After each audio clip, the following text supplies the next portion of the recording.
Vous connaissez ce moment où la douleur devient si forte qu'on a l'impression qu'elle n'est plus seulement une sensation, mais qu'elle est devenue notre identité.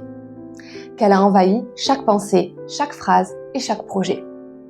On se sent abattu, comme si chaque fibre de notre corps pesait des tonnes et nous tirait vers le bas. On ne dit plus « j'ai du mal à me baisser, mais je suis rouillé ». On ne dit plus « j'ai des tensions dans les épaules, mais je suis un bloc de béton ». Et si je vous disais qu'il y a un lien direct entre ces mots que vous prononcez et la tension réelle dans vos muscles? Dans cette vidéo, je vous montre comment votre langage influence vos douleurs et je vous donne aussi les clés pour reparamétrer votre cerveau afin de baisser le seuil de la douleur. Alors pourquoi votre corps semble-t-il se bloquer encore plus quand votre morale est en baisse? C'est parce que biologiquement, la douleur et les émotions partagent les mêmes autoroutes dans votre cerveau. Imaginez que votre cerveau possède une tour de contrôle. Quand vous dites « je suis rouillé », vous n'énoncez pas une sensation passagère, vous définissez un état permanent. Pour votre cerveau, cela signifie que le danger n'est pas ponctuel, mais qu'il fait désormais partie de vous. Pour vous protéger, il envoie un signal d'alarme et sécrète du cortisol, l'hormone du stress. Et ce cortisol vient littéralement sensibiliser votre corps et contracter vos muscles.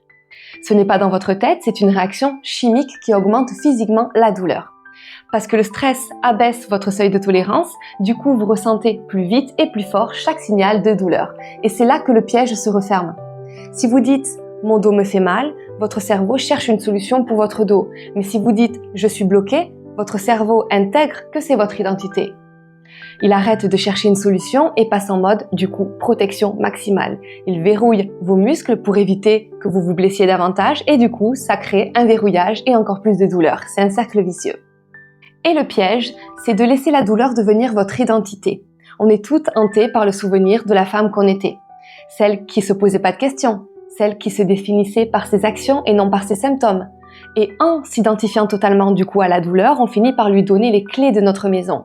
On ne fait plus de projet par envie, mais par autorisation de la douleur. Alors pour arrêter de se laisser abattre, on va changer de vocabulaire et de stratégie. Voici les 3 leviers pour influencer votre système nerveux. Découplez la sensation de l'émotion. Faites du compartimentage émotionnel. Arrêtez de dire « je suis rouillé ». Remplacez-le par « je ressens une tension ». Passez d'une identité à une information. En faisant ce petit changement, vous transformez une fatalité en une donnée météo que votre cerveau peut gérer sans paniquer. 2. La pharmacie interne.